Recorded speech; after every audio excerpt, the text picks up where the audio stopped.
There's a strange difference between people who need attention and people who simply enjoy being around others. The difference isn't always obvious. Some people can walk into a room and immediately feel uncomfortable if nobody notices them.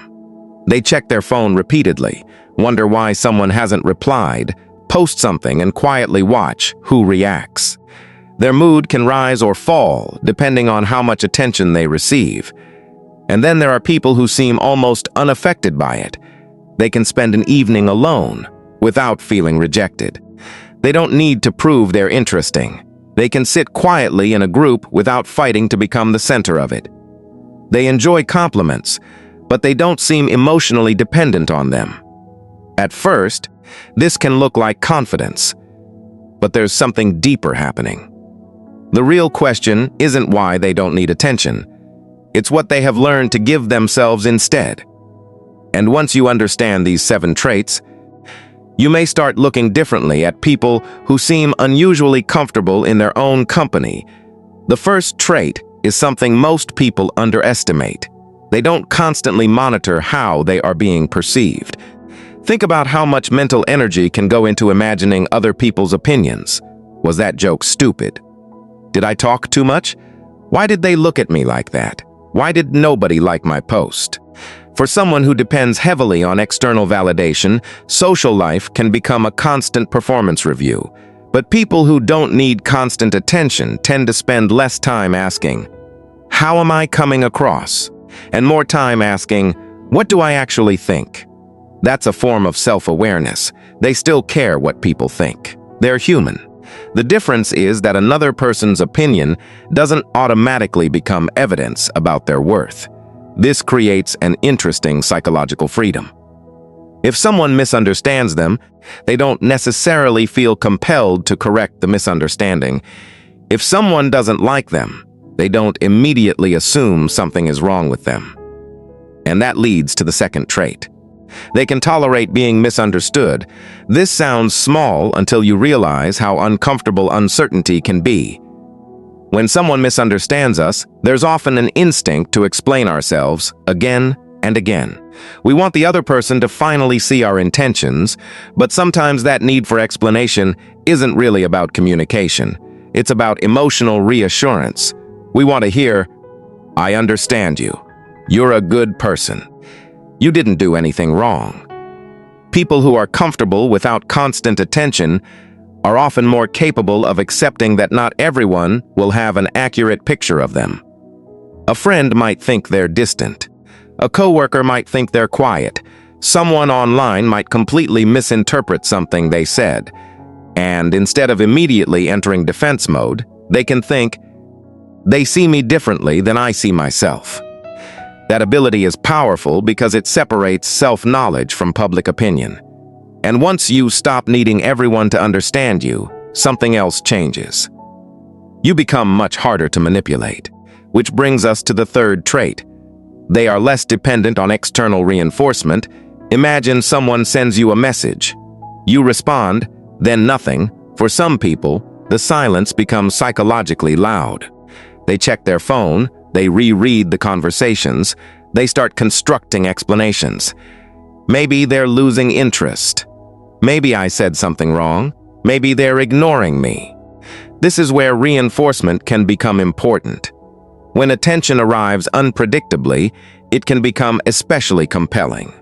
You start checking for the next reward because you don't know when it will come. But people who don't need constant attention are less likely to let every notification become an emotional event. A compliment feels good, a like feels good, a message feels good. But these things are additions to their emotional life, not the foundation of it. And that connects to the fourth trait. They know how to be alone without turning solitude into rejection. There is a huge psychological difference between being alone and feeling abandoned. Two people can spend the same Saturday night by themselves and experience completely different realities. One thinks, "I have nobody." The other thinks, "I finally have some space." The external situation is identical. The interpretation is completely different. People who are comfortable alone often have developed an internal relationship with themselves. They can think, reflect, work, read, create, exercise, or simply exist without needing another person to constantly confirm that they matter. This doesn't mean they never get lonely. Healthy independence isn't the absence of loneliness. It's the ability to experience loneliness without immediately panicking and grabbing the nearest source of validation. And that leads to a fifth trait that can be surprisingly difficult to develop. They don't confuse attention with intimacy. Someone can text you all day and still not truly know you. Someone can constantly compliment you and still not understand you. Someone can watch every story you post and still have almost no meaningful connection with you. Attention is not automatically closeness. But when people are emotionally hungry for validation, the two can become confused. They may chase people who give them intense attention because attention temporarily creates the feeling of being valued. People who don't need constant attention tend to look for something deeper: consistency, trust, mutual understanding. They would rather have one conversation where they can be completely honest than receive 50 shallow compliments. And this changes the kinds of relationships they choose. They're less impressed by intensity alone. They pay attention to reliability, which brings us to the sixth trait.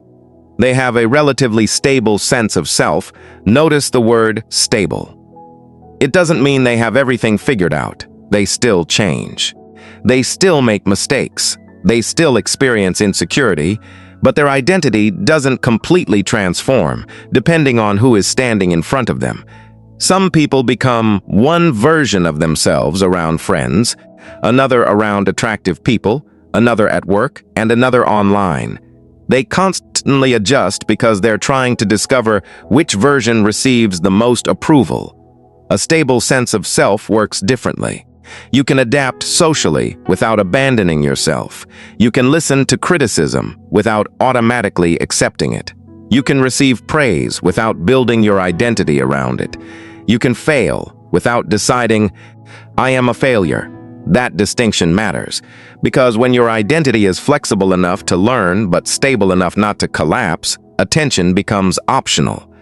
And then we reach the seventh trait, perhaps the deepest one.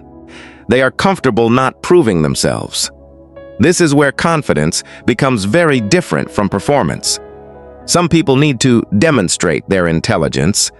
They need to have the final word. They need people to know how successful they are. They mention the achievement. They show the lifestyle. They make sure everyone understands that they are doing well. But genuine, inner security often becomes quieter. Not because the person has nothing to say, because they don't feel an urgent psychological need to establish their value in every room. They can let someone else be smarter. They can let someone else receive the compliment. They can walk away from an argument without winning it. They can succeed privately, and they can fail without turning the failure into a public crisis. That doesn't mean they have no ego. Everyone has an ego. It means their ego doesn't need to constantly perform for an audience to feel real.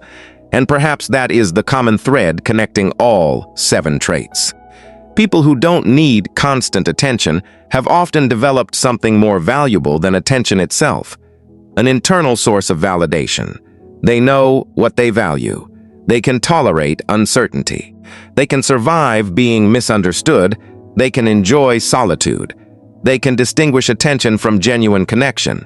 They have a sense of who they are. And they don't feel compelled to prove that identity every 5 minutes, but there's an important distinction here. Not needing constant attention does not mean becoming cold, distant, or emotionally unavailable. Someone who never wants attention from anyone may not be confident at all. They could simply be avoiding vulnerability. Healthy independence isn't, "I don't need anybody." It's closer to, "I deeply value people, but I don't need their approval to know who I am." And maybe that is the real form of confidence we rarely talk about. Not being the loudest person in the room, not being the most admired, not having everyone watching, but being able to walk into a room where nobody is paying attention to you and still feeling completely present. Because when you no longer need the world to constantly remind you that you matter, you become free to actually experience it. And sometimes, the strongest person in the room is the one who no longer needs to be noticed.